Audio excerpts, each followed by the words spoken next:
India, रंगों से भरा देश, अलग अलग संस्कृतियां और इतिहास तो पुराना ही है। प्राचीन सिंधु घाटी सभ्यता से लेकर आज के इकोनॉमिक पावर हाउस बनने तक इंडिया का सफर चैलेंजेस और ट्रायम्फ्स दोनों से भरा रहा है। ये ऐसे इंडिया की फैसिनेटिंग कहानी को एक्सप्लोर करता है, इसके rich past, remarkable economic growth और स्टेट्स के यूनिक कॉन्ट्रीब्यूशंस को दिखाता है। ये इसके लोगों के रेजिलियंस का प्रमाण है और फ्यूचर के लिए होप की किरण है। इंडिया की ताकत इसकी यूनिटी इन डाइवर्सिटी में है। एक ऐसा देश जहां एंशिएंट विजडम मॉडर्न टेक्नोलॉजी के साथ रहती है और ट्रेडिशन इनोवेशन से मिलती है। हम टाइम ट्रैवल करेंगे, इंडिया के इकोनॉमिक एवोल्यूशन के थ्रेड्स और इसके डाइवर्स स्टेट्स के रोल को ट्रेस करेंगे। मेरे साथ चलिए इंडिया के पास्ट, प्रेजेंट और फ्यूचर की टैपेस्ट्री को एक्सप्लोर करते हैं। इंडिया की कहानी सिंधु घाटी सभ्यता से शुरू होती है, जो सोफिस्टिकेटेड अर्बन प्लानिंग और एडवांस्ड सिविक सेंस का प्रमाण है। फिर आया वैदिक काल, जिसने हिंदुत्व की नींव रखी और इंडिया के स्पिरिचुअल ईथोस को आकार दिया।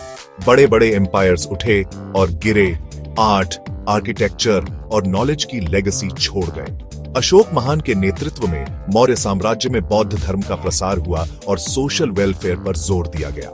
गुप्त साम्राज्य ने वैज्ञानिक एडवांसमेंट्स और कल्चरल ब्रिलियंस का गोल्डन एज लाया। इस्लाम के आगमन से दिल्ली सल्तनत और बाद में मुगल साम्राज्य का उदय हुआ। मुगल काल, खासकर अकबर के समय में आर्ट, लिटरेचर और आर्किटेक्चर का विकास हुआ। ताजमहल जैसे आइकॉनिक मॉन्यूमेंट्स पीछे छूट गए। ब्रिटिश कॉलोनियलिज्म ने इंडिया पर लंबा साया डाला, लेकिन इसने नेशनल कॉन्शियसनेस के बीज भी बोए। महात्मा गांधी जैसे नेता उभरे, जिन्होंने आजादी के लिए नॉन वायलेंट स्ट्रगल का नेतृत्व किया। 1947 में इंडिया आखिरकार कॉलोनियलिज्म की बेड़ियों से आजाद हुआ, अपनी लंबी हिस्ट्री में एक नया चैप्टर शुरू किया। आजादी के बाद इंडिया ने कई चैलेंजेस का सामना किया, पॉवर्टी और इलिटरेसी से लेकर सोशल और इकोनॉमिक इनइक्वालिटी तक। शुरुआती दशकों में सोशलिस्ट पॉलिसीज पर फोकस रहा, इकोनॉमी में गवर्नमेंट का दबदबा था। इन पॉलिसीज के मेरिट्स तो थे, लेकिन ये स्लो ग्रोथ और ब्यूरोक्रेटिक हर्डल्स का कारण भी बने। 1991 इंडिया के इकोनॉमिक जर्नी में एक टर्निंग पॉइंट था। सरकार ने बोल्ड इकोनॉमिक रिफॉर्म्स शुरू किए, इकोनॉमी को लिबरलाइज किया और फॉरेन इन्वेस्टमेंट के लिए खोल दिया। इन रिफॉर्म्स ने इंडियन इकोनॉमी की पोटेंशियल को अनलीश किया। Higher growth rates, increased foreign investment और एक थ्राइविंग प्राइवेट सेक्टर का इमर्जेंस हुआ। सर्विसेज सेक्टर, खासकर आईटी और टेलीकम्युनिकेशंस, ग्रोथ का मेजर ड्राइवर बनकर उभरा, इंडिया को ग्लोबल स्टेज पर लाया। मैन्युफैक्चरिंग ने भी सिग्निफिकेंट स्ट्राइड्स बनाए, एम्प्लॉयमेंट जनरेशन और इकोनॉमिक डेवलपमेंट में कंट्रीब्यूट किया। आज इंडिया दुनिया की सबसे तेजी से ग्रोइंग मेजर इकोनॉमीज में से एक है, जो इसके रेजिलियंस और इकोनॉमिक रिफॉर्म्स की ट्रांसफॉर्मेटिव पावर का प्रमाण है। इंडिया के फेडरल स्ट्रक्चर ने स्टेट्स को सिग्निफिकेंट ऑटोनॉमी दी है। हर एक की अपनी यूनिक स्ट्रेंथ्स और चैलेंजेस हैं। इससे एक डाइवर्स इकोनॉमिक लैंडस्केप बना है। कुछ स्टेट्स पावर हाउसेस बनकर नेशनल इकोनॉमी को आगे बढ़ा रहे हैं। महाराष्ट्र, फाइनेंशियल कैपिटल मुंबई का घर, सबसे आगे है। इंडिया के जीडीपी में सिग्निफिकेंटली कंट्रीब्यूट करता है। तमिलनाडु अपने स्ट्रॉन्ग मैन्युफैक्चरिंग बेस के साथ उसके करीब है। गुजरात अपने एंटरप्रेन्योरियल स्पिरिट के लिए जाना जाता है, रीसेंट ईयर्स में रिमार्केबल ग्रोथ देखी है। कर्नाटका अपने आईटी हब बेंगलुरु के साथ खुद को एक ग्लोबल टेक्नोलॉजी सेंटर के रूप में एस्टैब्लिश किया है। उत्तर प्रदेश इंडिया का सबसे ज्यादा पॉपुलेशन वाला स्टेट, एग्रीकल्चर से लेकर मैन्युफैक्चरिंग तक डाइवर्स इकोनॉमी रखता है। तेलंगाना, राजस्थान और केरला जैसे इमर्जिंग स्टेट्स भी अपनी पहचान बना रहे हैं। तेलंगाना इनोवेशन और टेक्नोलॉजी पर फोकस के साथ तेजी से स्टार्टअप हब बन रहा है। राजस्थान मिनरल रिसोर्सेज से भरपूर माइनिंग और मैन्युफैक्चरिंग में ग्रोथ देख रहा है।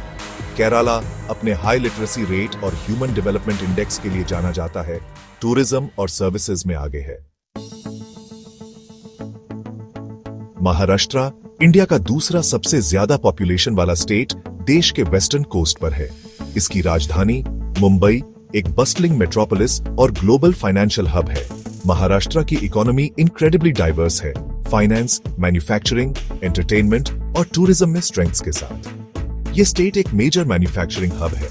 ऑटोमोबाइल्स, फार्मास्यूटिकल्स और टेक्सटाइल्स प्रोड्यूस करता है। इसका एंटरटेनमेंट इंडस्ट्री, बॉलीवुड, देश भर में लाखों लोगों पर राज करता है। बॉम्बे स्टॉक एक्सचेंज एशिया का सबसे पुराना स्टॉक एक्सचेंज मुंबई की एक फाइनेंशियल पावर हाउस के रूप में पोजीशन को मजबूत करता है। महाराष्ट्र की सक्सेस का श्रेय इसके रोबस्ट इंफ्रास्ट्रक्चर, स्किल्ड वर्कफोर्स और बिजनेस फ्रेंडली एनवायरनमेंट को जाता है। स्टेट गवर्नमेंट का फॉरेन इन्वेस्टमेंट को अट्रैक्ट करने और इनोवेशन को प्रमोट करने पर फोकस इसके ग्रोथ को और बढ़ावा देता है। तमिलनाडु दक्षिणी डायनेमो साउथ इंडिया में स्थित तमिलनाडु एक रिच कल्चरल हेरिटेज और स्ट्रॉन्ग इकोनॉमिक बैकबोन का दावा करता है। स्टेट एक मेजर मैन्युफैक्चरिंग हब है, खासकर ऑटोमोबाइल्स, टेक्सटाइल्स और इलेक्ट्रॉनिक्स में। इसका port city Chennai south east Asia का एक मेजर गेटवे है। तमिलनाडु की सक्सेस का श्रेय इसके स्किल्ड वर्कफोर्स, स्टेबल गवर्नमेंट और सोशल डेवलपमेंट पर फोकस को जाता है। स्टेट में एजुकेशन की एक लंबी परंपरा है और हाई लिटरेसी रेट है। इंफ्रास्ट्रक्चर में इसके इन्वेस्टमेंट्स, खासकर पोर्ट्स और पावर जनरेशन में बिजनेसेस के थ्राइव होने के लिए एक अनुकूल माहौल बनाया है। स्टेट गवर्नमेंट की प्रोएक्टिव पॉलिसीज इन्वेस्टमेंट्स को अट्रैक्ट करने और इनोवेशन को प्रमोट करने के उद्देश्य से एक लीडिंग इकोनॉमिक पावर हाउस के रूप में इसकी पोजीशन को और मजबूत किया है। गुजरात उद्यमशीलता की भूमि इंडिया के वेस्टर्न कोस्ट पर स्थित गुजरात अपने एंटरप्रेन्योरियल स्पिरिट और बिजनेस एक्यूमेन के लिए जाना जाता है। राज्य ने रीसेंट ईयर्स में इंप्रेसिव इकोनॉमिक ग्रोथ देखी है, जो मैन्युफैक्चरिंग, इंफ्रास्ट्रक्चर डेवलपमेंट और रिन्यूएबल एनर्जी पर फोकस से ड्रिवन है। गुजरात एक मेजर मैन्युफैक्चरिंग हब है, केमिकल्स, पेट्रोकेमिकल्स और फार्मास्यूटिकल्स प्रोड्यूस करता है। स्टेट ने रिन्यूएबल एनर्जी, खासकर सोलर पावर में सिग्निफिकेंट स्ट्राइड्स बनाई है। इस सेक्टर में नेशनल लीडर बन गया है। इसका वेल डेवलप्ड इंफ्रास्ट्रक्चर, जिसमें पोर्ट्स और रोड शामिल हैं, ट्रेड और कॉमर्स को सुविधाजनक बनाता है। Gujarat development model private sector participation और इंफ्रास्ट्रक्चर में इन्वेस्टमेंट पर जोर के साथ व्यापक रूप से सराहा गया है। स्टेट गवर्नमेंट की प्रोएक्टिव पॉलिसीज और बिजनेस फ्रेंडली एनवायरनमेंट ने डोमेस्टिक और इंटरनेशनल प्लेयर्स दोनों से इन्वेस्टमेंट्स को अट्रैक्ट किया है। कर्नाटक भारत की सिलिकॉन वैली और उसके पार। साउथ इंडिया में स्थित कर्नाटक बेंगलुरु इंडिया की सिलिकॉन वैली का घर है। स्टेट एक ग्लोबल टेक्नोलॉजी हब के रूप में उभरा है। मेजर आईटी कंपनीज और स्टार्टअप्स को अट्रैक्ट कर रहा है। कर्नाटक की इकोनॉमी डिवर्सिफाइड है, आईटी, एरोस्पेस, बायोटेक्नोलॉजी और टूरिज्म में स्ट्रेंथ्स के साथ। बेंगलुरु का एक टेक्नोलॉजी हब के रूप में इमर्जेंस इसके skilled workforce, premier educational institutions की प्रेजेंस और कॉस्मोपॉलिटन कल्चर के कारण है। स्टेट गवर्नमेंट का इनोवेशन को प्रमोट करने और स्टार्टअप्स के लिए एक अनुकूल इकोसिस्टम बनाने पर फोकस ने इसके ग्रोथ को और बढ़ावा दिया है।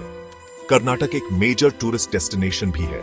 हिस्टोरिकल मॉन्यूमेंट्स, हिल स्टेशंस और वाइल्ड लाइफ सैंक्चुअरीज का दावा करता है। स्टेट की रिच कल्चरल हेरिटेज और नेचुरल ब्यूटी दुनिया भर के विजिटर्स को अट्रैक्ट करती है।